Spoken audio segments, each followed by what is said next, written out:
Becoming Babe Ruth by Matt Tavares. Baltimore, 1902. George Ruth lives with his parents and his baby sister in a tiny apartment above a saloon.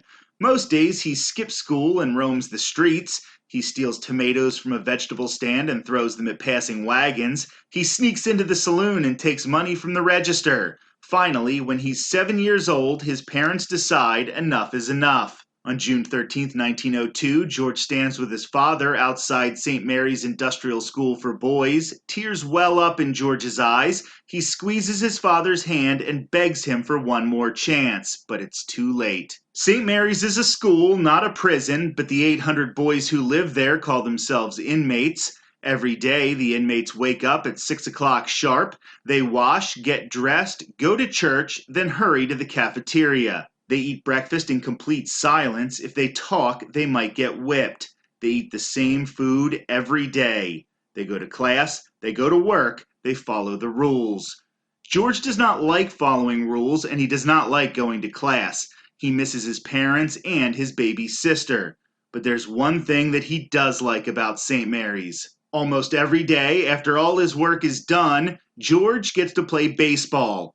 One cloudy afternoon, George is playing ball in the little yard where the younger kids play when someone in the big yard shouts, "Brother Matthias is gonna hit!"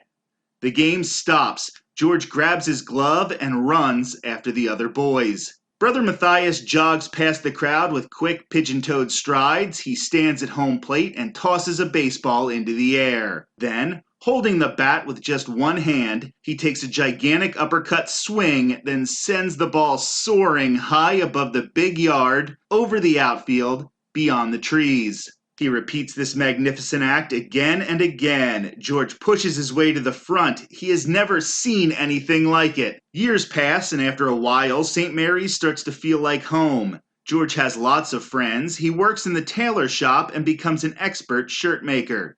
He plays in 200 ball games a year, even in winter, even when he has to shovel snow off the base paths. Brother Matthias spends countless hours teaching George how to throw a curveball, how to turn a double play, how to pick off a runner at first. George learns how to play catcher, shortstop, and every other position on the field. He practices and practices. By the time he is 16, George is the biggest, strongest boy at St. Mary's, and the best baseball player too. He strolls towards the plate. The pitcher whirls around. "Back up," he yells to his outfielders.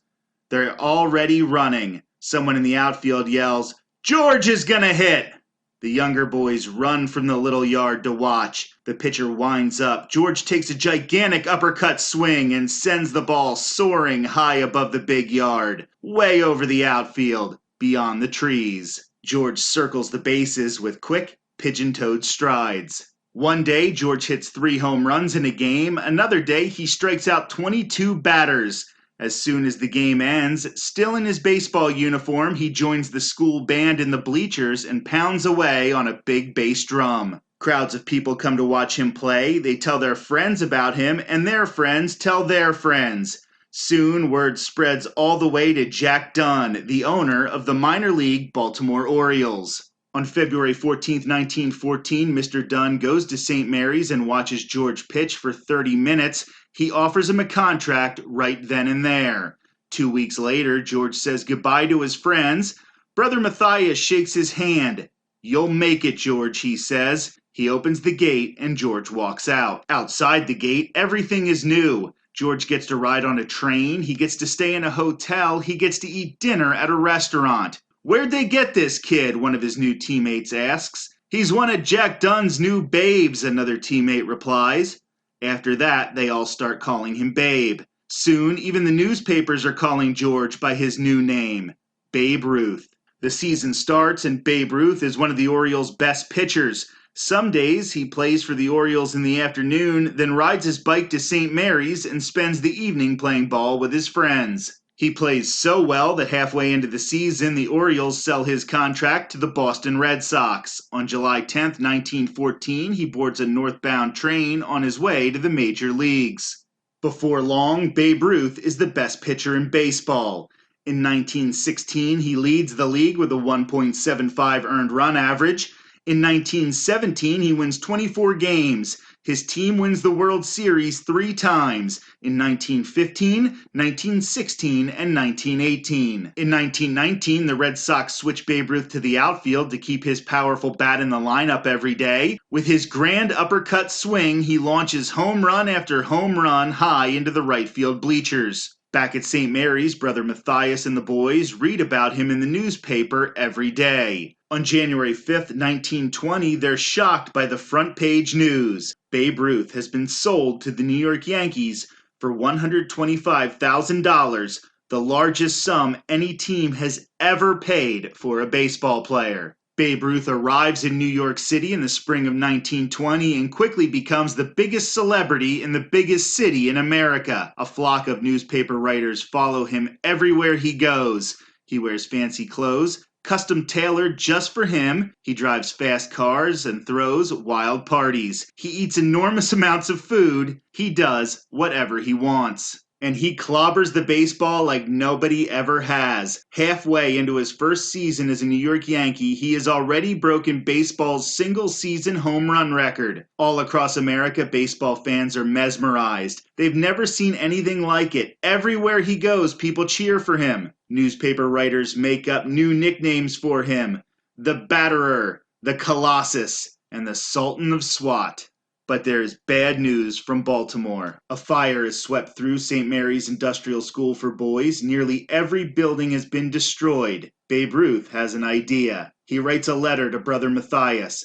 On September 8, 1920, Brother Matthias opens the gates and 50 inmates walk out, carrying tubas, trumpets, trombones, and a big bass drum. For the final 2 weeks of the 1920 baseball season, the school band from St. Mary's gets to join the New York Yankees on a road trip across America. They get to ride on a train as special guests of Babe Ruth. He invites them all on the dining car and buys everybody ice cream. The 50 boys from St. Mary's get to go to all the games. They play a concert in the stands before each game and another concert every night. Babe Ruth is at every show. Huge crowds attend the concerts, eager to meet the Babe in person and happy to donate money to help rebuild the place where the Sultan of SWAT learned how to play baseball. Back in New York, Babe Ruth strolls towards the plate. He sees Brother Matthias sitting in the grandstand with the boys from St. Mary's. He waves and tips his cap. The boys' faces beam with pride. Years later, Brother Matthias is playing ball with a group of boys in the little yard.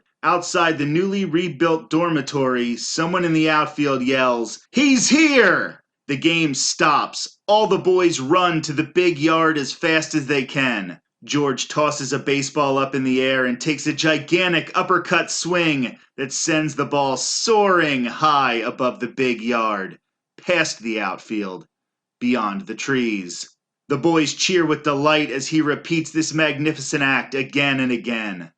Author's note: there was no television in the 1920s, no nightly Babe Ruth highlight reel for fans to watch with their own eyes. Other than grainy black and white footage on newsreels at movie theaters and occasional big games broadcast on the radio, fans of Babe Ruth either saw him in person at the ballpark or read about him in the newspaper. Dozens of writers earned their living by describing his daily exploits in vivid detail, from his magnificent home runs to his enormous dinners. The newspapers provided the amazing stories along with a steady stream of black and white photographs of his unforgettable face. The rest was left to the imagination of millions, where the legend of Babe Ruth grew to mythic proportions. He became a symbol of everything big, loud, and powerful in America during the Roaring Twenties, and to the boys at St. Mary's, and to children living in reform schools and orphanages all across America, he was a real-life folk hero, a beacon of hope. He was one of them. A kid from nowhere who made it all the way to the top. Babe Ruth embraced this role. When the newspapers called him an orphan, he never denied it because he knew it would make orphans happy to think that he was one too. And as he traveled around the country playing baseball, he made countless visits to orphanages, hospitals, and reform schools, talking with the kids, joking around, and signing autographs. As a lifelong baseball fan, I've always been fascinated by Babe Ruth as I researched his life. One thing that stuck out to me was the fact that even the Sultan of SWAT, who seemed to possess superhuman abilities, needed lots of help along the way. Becoming the king of baseball took countless hours of practice and plenty of supporting guidance from his school and from his teachers and mentor, Brother Matthias. And even at the height of his fame, he remained eternally grateful to those who helped him become Babe Ruth. The story of Babe Ruth is a true American fairy tale. Sent away to reform school at the age of 7, George Herman Ruth transcended his circumstances and became not only the greatest all-around player in baseball history, but one of the most enduring, iconic figures in American history.